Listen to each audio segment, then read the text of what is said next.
can't keep watering down the spirit with what you think, because what you think ain't on the level of the Most High. It transcends all you could ever think. And when you operate on the physical level, you can't do what's in this text. Only when you connect with infinite consciousness, which is God. You connect with that. Now you can understand what He's going to call us to do and what we ought to do. So He says, this is God about to speak to us. He says, you got to, I want you to walk. I want you to live. I want you to operate. I want you to operate how? Worthy. What you telling me, God? You have a manner by which I need to live. Some things I got to display and allow to govern my movement throughout this world. You have to walk worthy of what? The vocation wherewith He called. If it's not a physical call, then I cannot seek to walk correctly trying to understand the walk physically. I have to get on the level of spirituality, because the message that He called me with was not a physical message.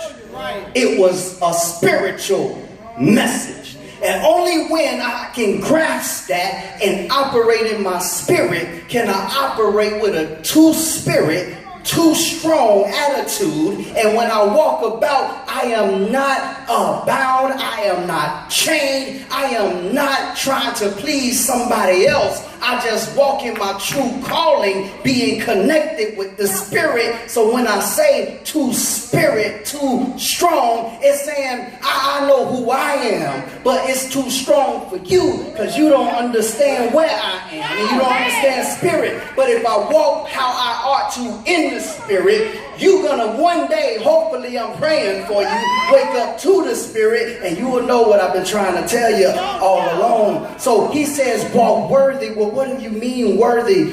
Worthy is to have value.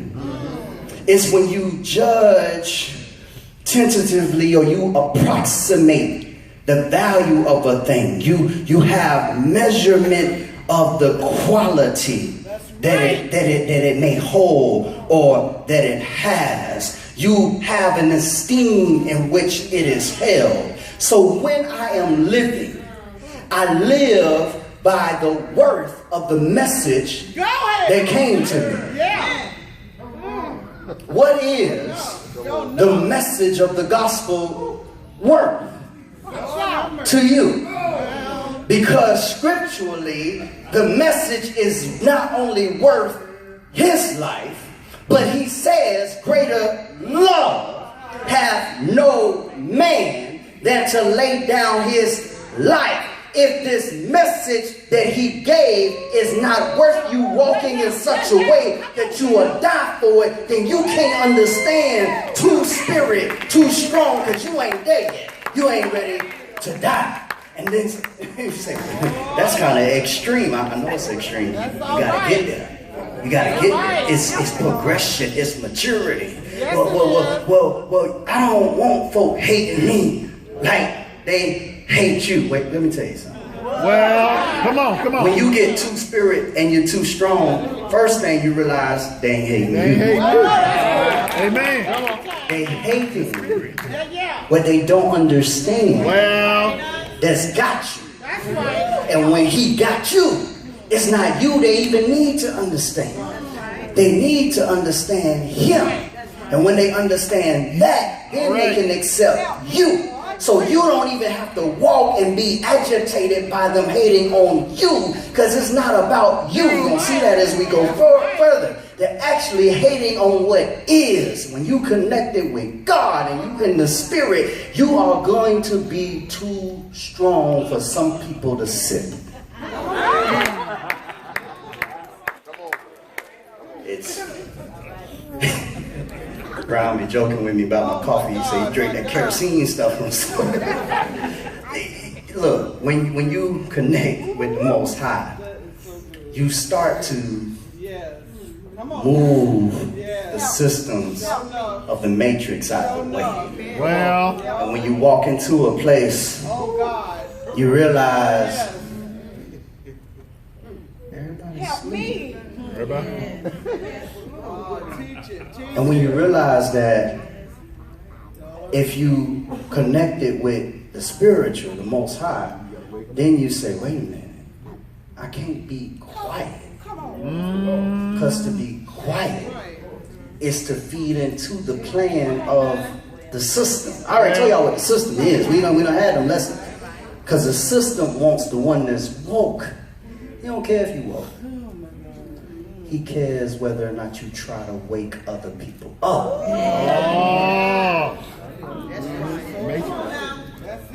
But when you're too spirit, too strong, you don't care what the system say. All right. Because you know one greater than the system. So as he goes on and we understand worth, watch this. He says you walk according to the vocation. Vocation comes from the word klesis, which means call or the calling. And when you break this down, you will understand what you're supposed to be. Prefixes and suffixes. Prefix comes before the word. Amen. Suffix comes after the word. The word klesis is the root word.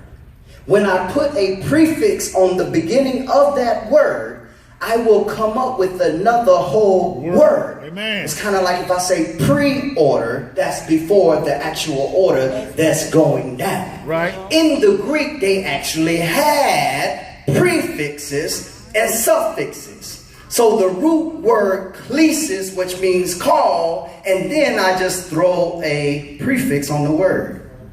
Ek. Creating this word. Ecclesia. Oh, don't do it. The church ain't the church because it just simply you. You have a call to be. And you come literally out of a divine call, making you the ecclesia. That's the prefix to the root word. So it's not about your name. It's about who you are. And you can't know who you are because this call was not a physical call. See, when you get caught up in the physical call, you get caught up in the name. All right. You get caught up in what's in the book. You get caught up on the tradition of name. But when you understand this, it's a spiritual call. You know it's a lifestyle to walk worthy of and to be about that makes you the church equaling ecclesia. Y'all better come on in here. All right. I ain't come play with it this morning. I ain't come play with this. This too spiritual. This is too strong. Y'all get the message on the way out. If you don't catch it this time, just get the CD and meditate on it. So you have a vocation you are being called or have been called into.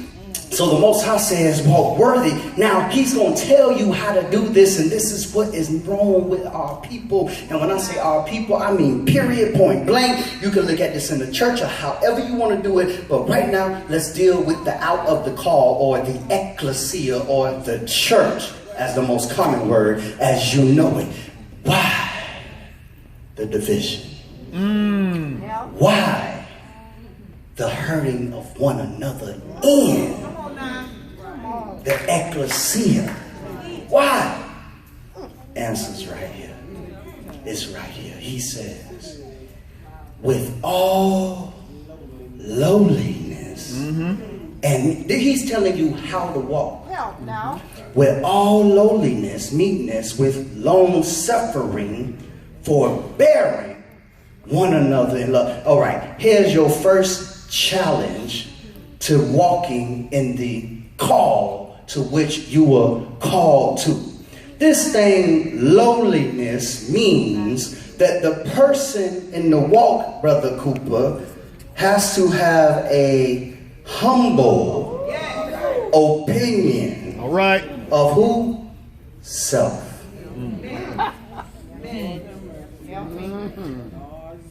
You cannot walk by the call of a spiritual calling thinking so much of you.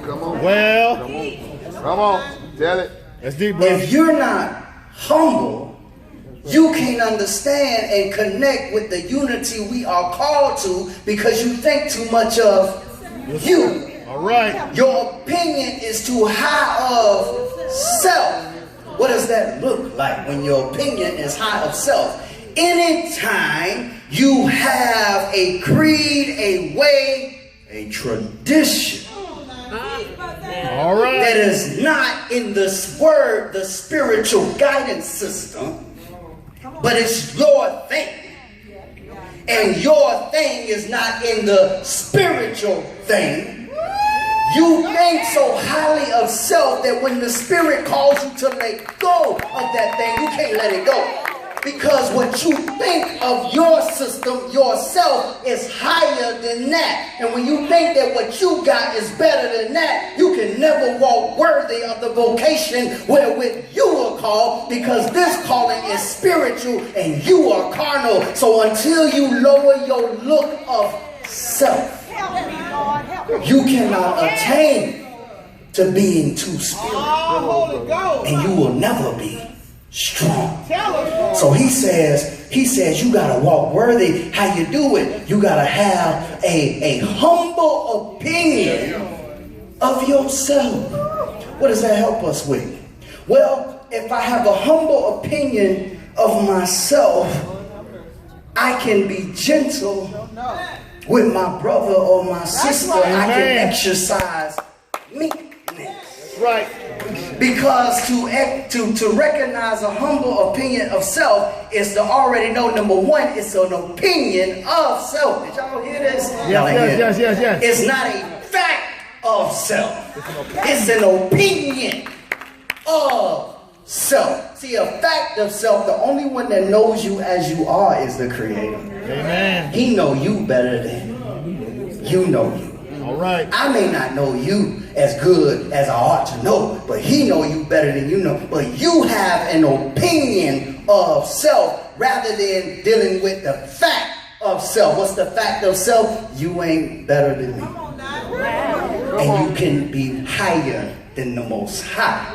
So when you accept that, you know that even though you may have what you consider to be right, you are constantly reevaluating and humble enough of your own opinion of self to be gentle with your brother and your sister and listen for a moment rather than attacking with name calling and getting upset and having to cuss one another out or cuss them out. Why? Because the answer that they just gave was too strong, it was too spirit, and it negated what you thought was already the truth within yourself that ain't have nothing to do with spirit. They just told out your tradition. Oh Lord, tradition. Why did they deal with my tradition? Because if your tradition negates spirituality, if your tradition negates the spirit, then I ought not hold to it. But you hold to it because you got such a high opinion of self. And guess what you became? You just became God. Oh my goodness. In your own self-created world. Because in your world, you are all-knowing. How you all-knowing? Because what you have just communicated to the Creator is that His Spirit is not worthy to be in the sphere of your Y'all with me? Come on, hear this. Come on. This is how we gonna walk. He says lowliness, meekness means gentleness, and watch this one. You gotta have some long suffering. What kind of long suffering? See, long suffering is really here, it's actually anthropomorphized. It's actually trying to put it to where you can get it in a human sense, because I'm gonna get tired of you at some point. Come on. We wrestle against this thing here, y'all. Yeah, see, long suffering, what he actually requires you is to be always suffering with one another. Long suffering puts it in a way that you can understand. You got to endure. Okay, I made you mad today. Some of us, that's it. That's just it. I'm going to live my life. That means you got too much creamer in your coffee. You got too much creamer in your spiritual coffee.